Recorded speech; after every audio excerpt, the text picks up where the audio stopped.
despite having studied finance and economics at the world's best universities, the following question remains unanswered. Why is it that 5,000 units of our currency is worth 1 unit of your currency, where we are the ones with the actual gold reserves? It's quite evident that the aid is in fact not coming from the West to Africa, but from Africa to the Western world. The Western world depends on Africa in every possible way, since alternative resources are scarce out here.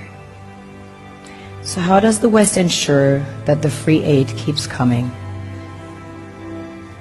By systematically destabilizing the wealthiest African nations and their systems, and all that backed by huge PR campaigns, leaving the entire world under the impression that Africa is poor and dying and merely surviving on the mercy of the West. Well done, Oxfam, UNICEF, Red Cross, Life Aid, and all the other organizations that continuously run multi-million-dollar advertisement campaigns depicting charity porn to sustain that image of Africa globally. Ad campaigns paid for by innocent people under the impression to help with their donations.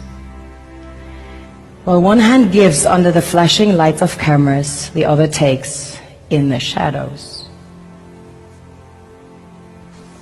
We all know the dollar is worthless, while the euro is merely charged with German intellect and technology, and maybe some Italian pasta.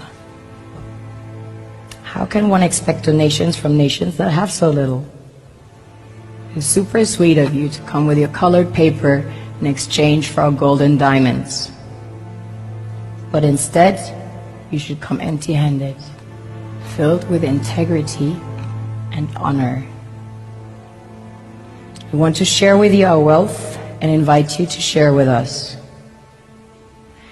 The perception is that a healthy and striving Africa would not disperse its resources as freely and cheaply, which is logical.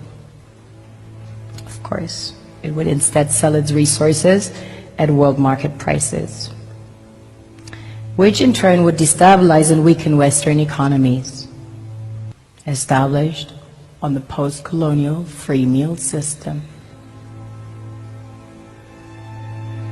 Last year, the IMF reports that 6 out of 10 of the world's fastest growing economies are in Africa, measured by their GDP growth. The French Treasury, for example, is receiving about $500 billion year in, year out, foreign exchange reserves from African countries based on colonial debt they forced them to pay. This is what happens in the human world, the world we have created.